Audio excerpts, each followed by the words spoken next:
something, you have to stop and check yourself. Is this really the best use of my time right now? And the answer to that question, Steve, doesn't always have to be work.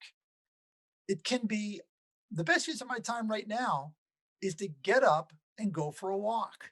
This is Outside Sales Talk, the best podcast for outside salespeople. I'm your host, Steve Benson, and we're here to chat with the world's top sales experts so that you can get their best sales tactics to level up your game. Welcome back to Outside Sales Talk. Today, I've got Bill Farquharson with us, and we're going to talk about time management advice for better work-life balance, which, better work-life balance, everybody needs that. So Bill, welcome to the show. Thank you, Steve. Thank you very much. Happy to be here. So to introduce Bill, he's a sales trainer, a vlogger, a blogger, and a podcaster. He's also the author of 25 Best Sales Tips Ever book series, and also Who's Making Money at Digital Inkjet Printing and How. Welcome to the show, Bill. This is fantastic. Let's jump into it. The idea of work-life balance is not new, but suddenly it's kind of on the world stage as a bigger priority, and I hear it a lot, especially in terms of salespeople. What do you think's going on there, and how can salespeople develop a healthy work-life balance? Well, I think this is one of the things that we got thrust into uh, during the pandemic. That when the world shut down, some business had to keep going. So the only option was to send everybody home, but they didn't send us home with manuals. They just said, "Good luck, Tiger." And that pushed a lot of people into the empty bedroom or the basement or on the kitchen table. Okay, they thought problem solved, but you've got kids and noise, and it became an issue almost by surprise, although nobody really should have been surprised because when you work from home, life happens. So, what can people do? I think that there are skills that need to be developed to maintain both the sales efficiency and the work-life balance and to build those barriers. I like that. When you work from home, life happens. And I have to make my own coffee too, I've noticed. What is up with But that? I know, right?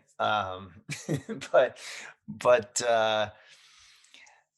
what about technology? How, smartphones have changed the world for better for worse in some cases. They've added wonderful time management tools available at our fingertips, but at the same time, the office is now following us everywhere.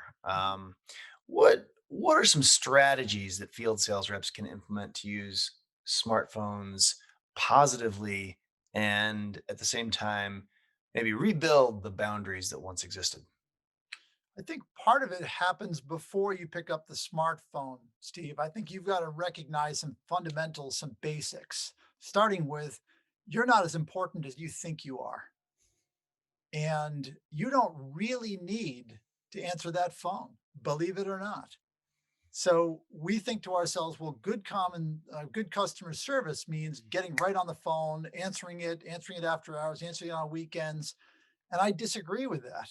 I think that you can turn it off and use technology to your advantage. Something simple. This is advice I give to people who say, I can't, the phone keeps ringing, I can't get anything done. Okay. So change your outgoing voicemail message. Hi, this is Bill. Today is Monday, March 1st, and I'm going to be unavailable until 10 o'clock. If you need something immediately, you can call this number, ask for Allison. Otherwise, I'll call you back after 10. Now, what I've just done is I've just blocked out some time. I've given my customer the information they want. It's Monday, it's today. It's I can Bill's going to call me back after 10, and if I need immediate help, I can get it. The only people who will not let that happen, will not wait till 10, are your relatives, especially your children, because these rules don't apply to them. Why aren't you available to me, Dad? I need you right now because I need the password to the iTunes account. It's an emergency. It's an emergency. Dad, it's a good song. I got to download it. I got to. Well, and they can be distracting too, I think. I think there's a lot of big companies that are building pieces of entertainment, social media, et cetera, on our phones that are built to be addictive and built to kind of keep our attention and grab our attention. And if we're in sales, we get paid to focus our attention on making sales. Do you have any advice there? Well, yeah, I mean, that's, the logo for my podcast is a squirrel, because that's not a mistake. It's we all have very short attention spans. So I think that, again, the one of the fundamentals of time management and work-life balance comes down to preparation. So all the technology in the world isn't gonna help you if you're not organized ahead of time. And one of the keys that I will suggest to my clients is to say, prepare and think this through everything. Think everything through ahead of time, and then use the organizers and all of the technology so that when you get knocked off track, there's the short attention span where we play whack-a-mole and everything's popping up and we're hitting it over the head as fast as we can. But when we get distracted, we can get back by asking one question. What's the best use of my time right now? And that's a leveler. Or maybe you're doing best use of my time right now is to get up and go for a walk, because that's going to help me with my sales. It's going to bring me energy. It's going to keep me healthy. That's the best use of my time right now. Yeah. Well, another thing that jumps out at me is notifications. Mhm. I'm always amazed when I'll be working if I'm in a meeting with someone or I'll be interacting with them in some way, and their phone will just keep notifying them and dinging and buzzing, and every time something happens on Instagram or Facebook or anything, they get a little notification about the news. They'll get notifications about the news, which is obviously a big business 24 hours a day.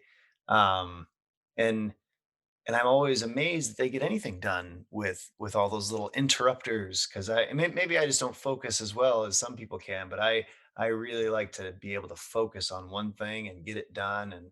And emails I don't have ding at me. I don't have any notifications. Like I turn off you can call me, my phone will vibrate, or you can text me, my phone will vibrate, but everything else, every other notification is turned off. And people think that's crazy, but I think it really helps me get things done. Well, people know, I think, inherently, and you can train them. Hey, listen, if you need me, call me. If you text me, if you send me an email, I'm going to get it, but it's not going to be as urgent. When I go on vacation, I will set, I will check emails 3:30 or ish in the afternoon, and then again in the morning, because I figure anybody that calls after 3:30 or emails after 3:30, okay, it's not outrageous to think that I'm not going to get back to them right away. And anybody who calls between 9 and 3:30, they can wait till 3:30. They get right about that time, and that gives me a chance to bring it down a few notches and relax. But Hmm.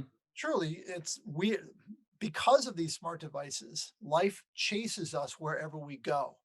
Yeah. We're allowing it as well. And we're hiding behind things like the definition of customer service. And we have to. And I don't think you have to. I think you choose to.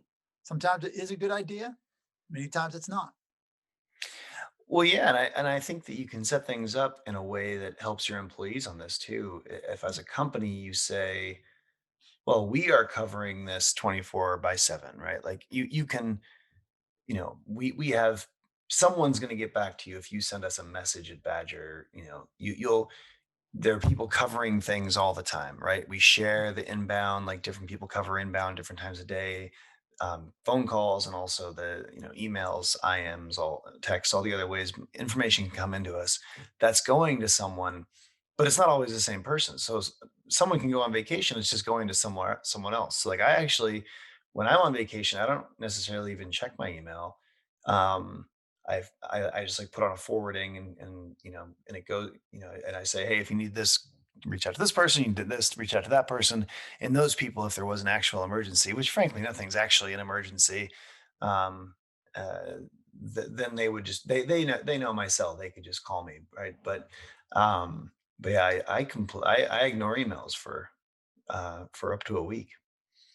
I think in a perfect world, and keep in mind, I'm in the graphic arts. So my clients sell print and packaging and labels and paper and, that kind of thing. And in a perfect world, when the sales rep brings in an order, that's the last the rep sees of it. Now the customer is in touch with the plant. Because, if I'm selling print, labels or anything, client calls me, I call the plant. Then I got to play telephone tag with the production manager. They get back to me. I get back to the customer, play telephone tag. And it's just, why not have the customer call the plant? Plus, this maximizes the one thing that I get paid most to do, sell. And if you don't, then you're a CSR who drives. Yeah, absolutely. Um, well, and overall, technology is really at this point a part of every aspect of our life, right? But Yes. effective time management, which is what we're talking about today, is still rooted in the fundamentals. What would you say the fundamentals of effective time management are? I believe that you should not leave today without having tomorrow planned. You should know what you are doing the next business day, and you make that the last thing you do before you shut down. The benefits of that single action, Steve, if your listeners get nothing else, do this. Because if you start the day with a plan, that's a huge step up from walking in saying, what's the day going to bring? Because first of all, I was able to get everything out of my head and exhale. I mean, it's a discipline. You have to really think it through. What are my calls? What are my priorities? What are my appointments? Get it all out of your head. And then now you've got it. I don't care if it's on a piece of paper, it doesn't have to be electronic. Get it out of your head. So now you show up and for the day and you're able to jump right on it. Meanwhile, you know what kind of mood you need to be in. So if I've got a whole bunch of customer calls, then maybe I'll exercise in the morning to get the blood going. If I have a bunch of paperwork, I might walk in jeans with or a gym shorts with a hat on backwards. I can be half asleep that day, but still, it's the preparation. Just that one single act. Never leave today without having tomorrow planned. At the same time, you should be thinking about next week, this week, because every week has a theme. If you think back to last week, you might say, well, that was a lot of that was about proposals that I had to get out, or customer service, or there's a theme to the week. And if you can look ahead and say, gee, you know what, I'm going to be on the road a lot next week. Now you can start planning to maximize the efficiency of being on the road. And it's just a bunch of little thought processes like, okay, what else can I do when I'm in the area? That sales call can be 2 hours away. Who else can I see? What can I do on the way there? What can I do on the way back? Can I listen to a Steve Benson podcast and learn? Is there something that I can prepare for that I can maximize that time? There it is, preparation again. You also want to see the month ahead. Where am I in the selling cycle? Where am I in the calendar year? I tend to work harder in the winter because here in Boston, it's dark, it's cold, and Tom Brady's gone. So we have nothing to live for. But then the summer comes. The summer comes, and on a Wednesday afternoon, the biggest decision in July, the biggest decision I want to make is should I go 5 iron or should I lay up with a 9 iron? So you earn that now through preparation, execution. There's the basics. Those are the fundamentals.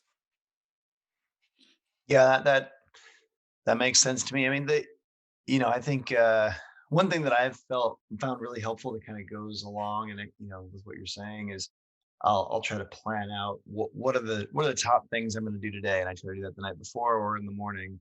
And that's just a standing thing on my calendar. Like, what's the most important thing that I'm going to do today, and most important things really, and then I do the same thing for the evening, more usually more on like personal stuff. Like what are the things? Is there anything that I have to get done tonight? Like go deal, run this errand or deal with this or fix that or whatever. And I like to actually block things off on my calendar and plan my day around making sure I get those most important things done. And you're often ignoring other things to get the important things done. You have to ignore the unimportant things. And because I could just spend all day getting back to emails or there's, but it forces me to do the unimportant things quickly in a sloppy 80-20 fashion, but I get the important things done because this is all trade-offs, right? Sure. Absolutely. I mean, the other thing preparation does, Steve, is it allows you to shut down for the night. That's really important. Imagine Mentally, saying, yeah. tomorrow's all set. And I've got 6 daughters and a son, and I believe that the greatest gift I can give, and one wife, the greatest gift that I can give my family is my presence, so that I'm not on the phone saying, "Honey, just a second, I'll be right off the phone." So one of my daughters, one of my son comes to me and says, "Hey, can I talk to you, or can we do something together?" I am 100% there, and that has made a huge difference. My 25-year-old daughter said to me, "Dad, we always knew you were there. You were always there for us." And that would just, I got goosebumps. I get goosebumps retelling the story. When my middle daughter told me she was gay, she knew. She said, the way she put it was, I need your help to find a way to tell mom I'm gay." And I said, "Who's going to help you to tell me?"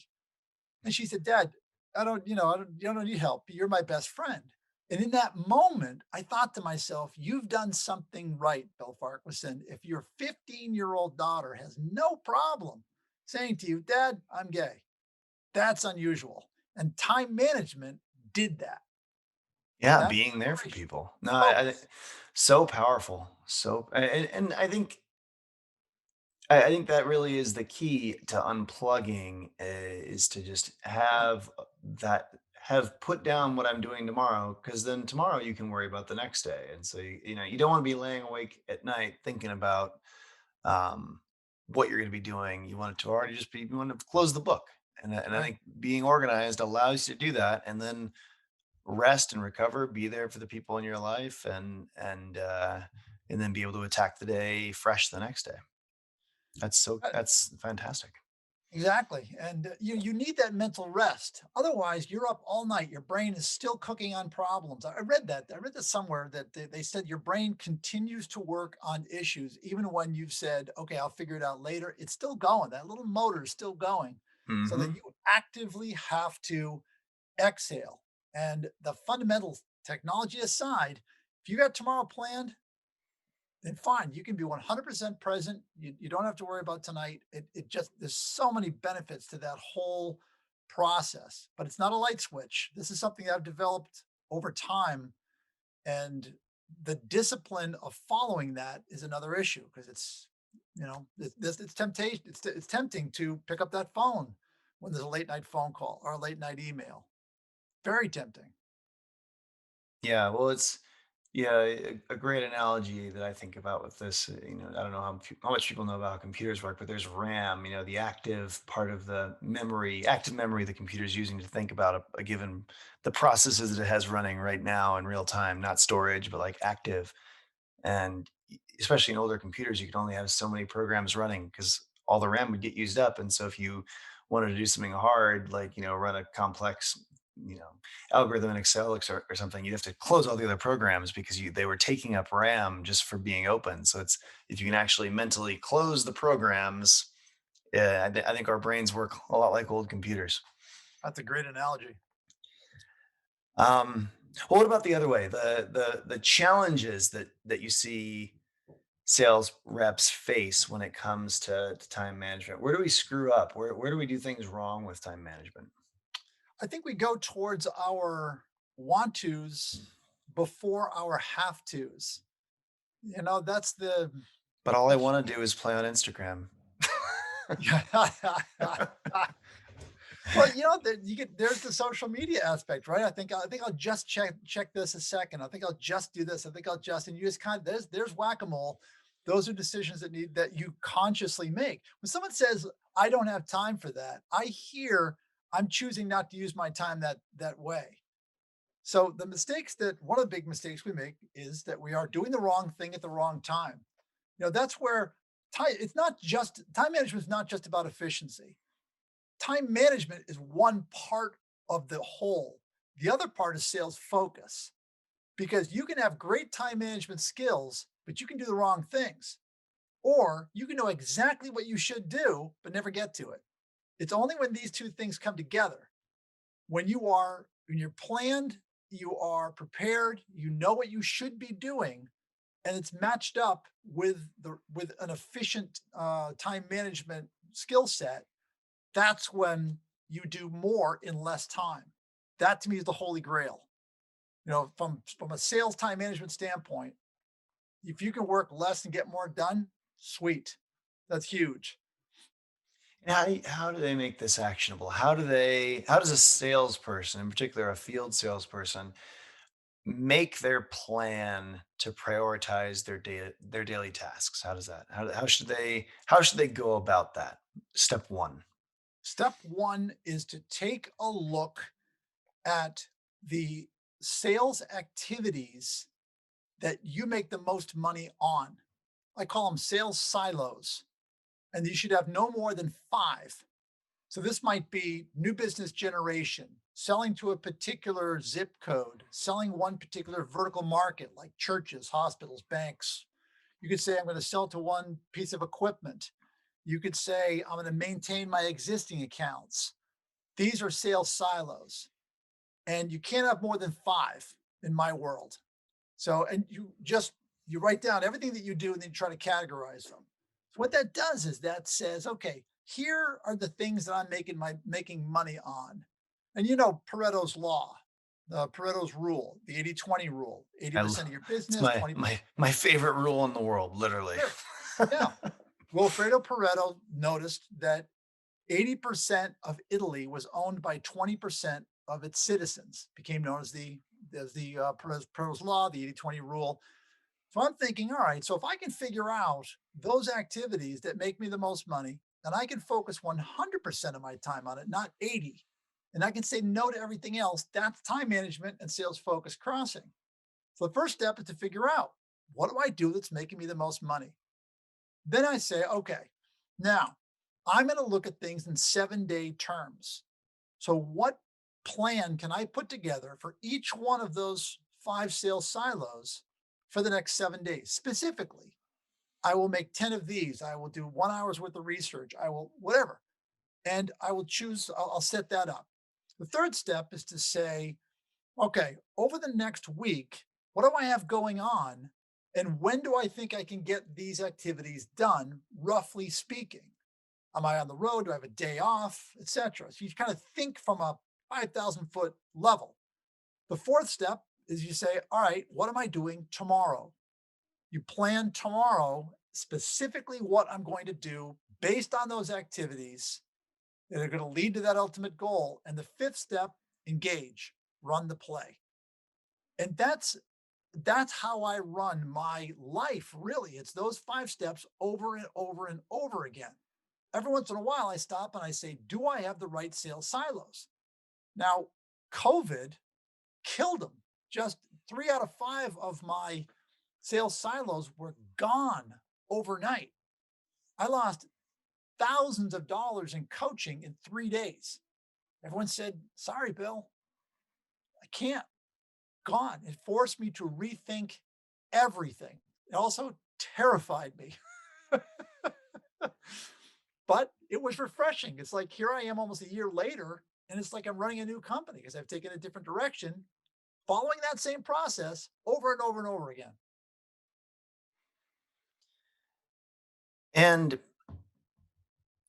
what would you say, how can someone be smarter about tracking their time? If the key issue is that they're not aware of what they're kind of spending their time on, and how much of their time is being flushed away on certain activities or certain hobbies or certain um, certain things they're doing, how can they be smarter about figuring that out so that they can make better decisions? I think there's 2 answers to that question, Steve. One of them, sure, you could sit down and you could write down what you've done, like stop at noon, set an alarm on your cell phone, stop at noon, and try to recall everything that you did so that later on you could look and go, "Huh, all right." Because in arrears, you might forget exactly what you did and what you did and how long it took you. So write it down as you go. The other way to do it, I think, is accountability. So if I said to you, Steve, here's what I'm going to accomplish in the next 7 days. Let's talk again next week, same time. And I'm committing to you to do this, and this. And you write it down. And then you do the same thing. You say the same thing to me. All right, Bill, here's what I'm going to do. Now we're accountability buddies. But now that I've committed to you, human nature says I'm going to do it.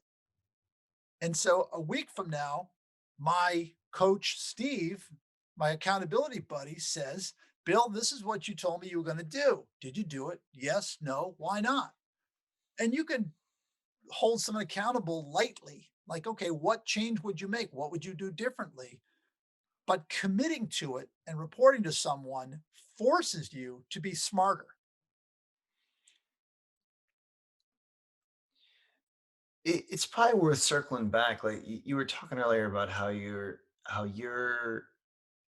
able to be so successful, like connecting with your family and being there for them. I think this is something that so many people are, would love to do better in their lives.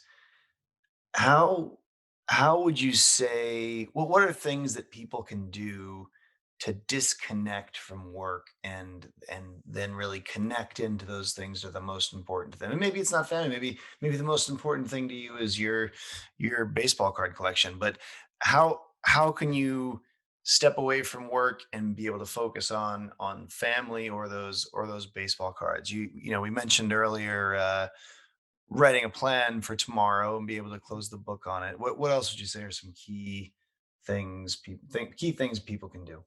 This is going to be tough to follow. This is going to be one of those, well, it's easy for you to say, pal, portion of your podcast, Steve. But what I think you ought to try to do out there is to say, I'm going to set an alarm. And that alarm is going to go off at 5 o'clock. And when that alarm goes off, it's going to be like the SATs. Pencils down, stand up, leave. So here's what happens.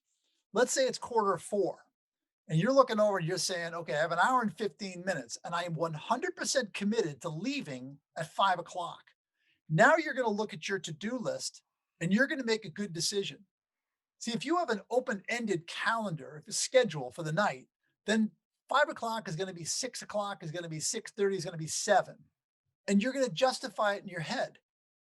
But if you really look at what you did from 5 o'clock on, it probably wasn't that damn important.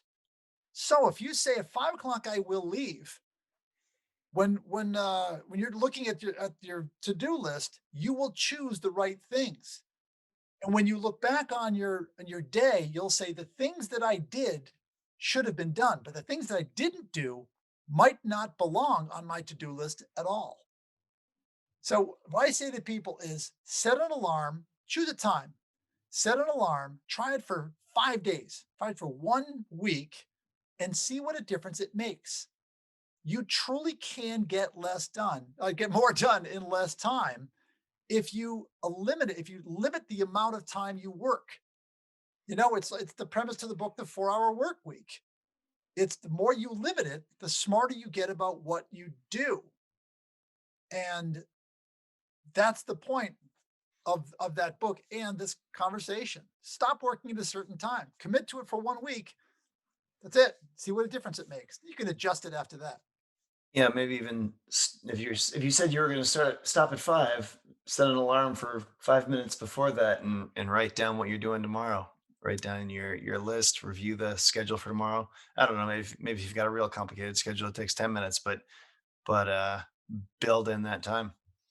Yeah, that's a great version of that theory as well. Well, the next section is sales in 60 seconds, quick questions, quick answers. Good. First question. What are some common time wasters that salespeople fall into? Common time wasters that the salespeople fall into. I think email. I think responding to email because they see it as an immediate and or a customer calls. That doesn't automatically demand your time. You can say to the customer, "Hey, look, can I get back to you in a half an hour or an hour?" How can salespeople reduce their distractions and do a better job at staying on task?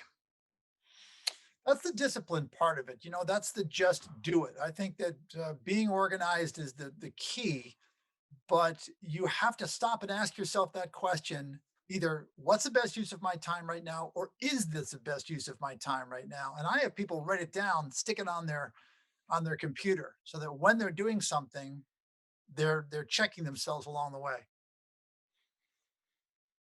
And do you have any tips for taking effective breaks that will, in the end, maximize your overall effectiveness? If you're lucky, you have an amazing partner. My wife is upstairs. She is a web designer. She's my web designer. And she does so much work for me. She says she runs a nonprofit, but she and I, she and I are very good about grabbing each other and saying, "We're going for a walk. Right now, we're going for a walk. Because if we don't get out, it's not going to happen." The other thing is, if you've got an Apple Watch that goes off at 10 minutes of the hour, that's Tim Cook saying, "Get up and move." So get up and move. Even if it's just to walk over to the fridge to grab something, get away and come back. It is so hard to stay physically healthy during this pandemic because we keep justifying what we should be doing. We justify that work, work, work, work, work, and it ain't healthy. Yeah, yeah, absolutely. Yeah, I think getting up and just moving around a little bit can be so helpful to your overall productivity. I think staying super hydrated. I'm a big coffee guy, but 5 cups of coffee a day. I mean, I'm either walking to the kitchen or walking to the bathroom to pee, one or the other. I mean, You got constantly let the blood flow. See, that's part of working from home. I don't think we want to admit, but I think a lot of us take phone calls from the bathroom. That mute button is a well I, worn. I'm on conference calls all day long. Yep. um, so what uh, what are some good habits of good time managers?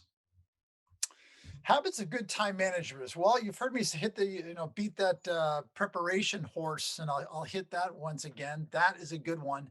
One is to say, what are my top priorities? Or if I get nothing else done tomorrow, what am I going to do? And you write that down. That's the way, those are the first things that you get to. A third might be accountability. I'm a big believer in accountability. My wife is my sales coach, so I report to her, and we do that every single week. I set 7-day goals. I wrote a blog on this recently, but I think one of the big reasons why New Year's resolutions fail is that people think about the whole year. Some grand goal for the year. Why not just say, look, here's what I'm going to accomplish for the next 7 days, and then I'm going to stop and I'm going to rethink it and do it again. And so, good time managers think in 7-day terms. We're going at We have long-term goals, those sales silos. My long-term goal is to grow these 5 areas. Uh, I would say that good time managers have specific plans. Their goals are activity based, not results based. Good time managers answer the question, did I do my job today, based on accomplishing those activity goals? They think differently, Steve. Yeah, that definitely resonates with me.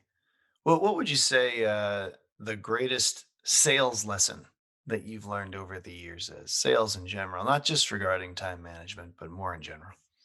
My older brother is my hero. Andy just retired about 6 weeks ago, and he was in the label business, and he sold 23 or $4 million worth of labels. And my brother taught me so much about sales, but the greatest lesson he ever gave me was to find something that you love to do. And he said, don't worry about the money will come. And I'm sure he's not the only one who ever said this, but he said, if you're in sales, become a student of sales, a student of sales. So much of this job is within your control to change. My life changed when my mom handed me How to Win Friends and Influence People at age 14. And that's when I was opened up to, it's not about you, Bill. No one cares about you. They care about themselves. And Dale Carnegie really, wow, rocked my world. Most people still haven't learned that lesson as Oh, grown-ups. but enough about you. What about me? And oh my God, it's just awful. So I think constantly studying sales, staying current, reading the Wall Street Journal every day. Check out your Tony Robbins, reread these books that and ask people, what are you reading? You said you interviewed Chris Voss. His book was fantastic. Never Yeah. Split the Difference. That was extraordinary. Five Elements of Effective Thinking, the five love languages, the four agreements. All these books have a place in sales. And some of them have nothing to do with sales, but learn, learn, learn. And then the passion is what drives the whole thing. And they work together because suddenly you get recharged over your chosen career. Yeah, those books have nothing to do with sales, but sales has to do with everything that involves humans. Yes, it does. As an actionable takeaway, what should the field salespeople listening today do as a first step towards getting started on a better work-life balance? Set that alarm. Set an alarm for the end of the day. Commit for 1 week. When that alarm goes off, plan tomorrow. That's it. That's the shallow end of the time management pool. You will notice a difference immediately. Immediately. But commit to it. That when that alarm goes off and you're planned, shut down. I love it. Well, I'm gonna do a quick summary of some of the things you talked about today. Um, First of all, use technology to your advantage. Don't be afraid to turn off your phone. Don't be afraid to not pick up calls after work hours. Most things aren't that urgent. Change your voicemail message so that customers know who they can contact now or when they can expect a call back, and change it regularly. So that if you have the one of those like high phone velocity jobs, because people can just keep interrupting you otherwise. To get back on track in with time management, ask yourself, what's the best use of my time right now? Bill mentioned two major tips for great time management. First, don't end a business day without planning what you'll do tomorrow. And also, zoom back a step further, think about next week, this week. Preparation lets you shut down for the night and then be there for your family or for whatever is important to you. Time management and sales focus, that they need to come together for salespeople to do more in less time. The You can identify your sales silos, maximum of 5. So, for example, new business generation, selling into a particular vertical market, maintenance of existing accounts, customer success, etc. Um, Once you've identified those sales silos, put together a plan for how you're going to dedicate time to each one of these areas weekly, and then break it down by day, and focus on the most important ones, or one. Um, get an accountability buddy to help you stay on task and keep track of your time. Um, so this is all fantastic advice, Bill. Where can our listeners read more about your work? Where do they reach out to you if they wanted to take the next steps with you? How do they do that? My website is billfarquharson.com, which very easy to spell. Well, hopefully, Steve, there'll be a link somewhere in They're this where they can find that. yeah, these guys are driving, so they're not gonna be able to spell it, but it's right there in the app. You can click through. That's the best place. We just launched a new initiative called the Sales Vault. I mentioned my wife is the web designer. This is something that hit me back in October, has something to do with the guitar that's over my left shoulder. And I've taken 30 plus years of content and I've raked it together and organized it by topic. It's available at billfarquharson.com. Very cool. Well, this has been a great episode of the Outside Sales Talk. If you work in field sales, you'll love Badger Maps. The number one route planner helps you sell 20% more and drive 20% less. You can get a free trial at badgermapping.com today. If anyone can think of other sales reps that would benefit from learning the habits and wisdom that Bill has given us today, send this episode along to them and take care until next time, everybody. Thanks for coming on, Bill. Thank you, Steve.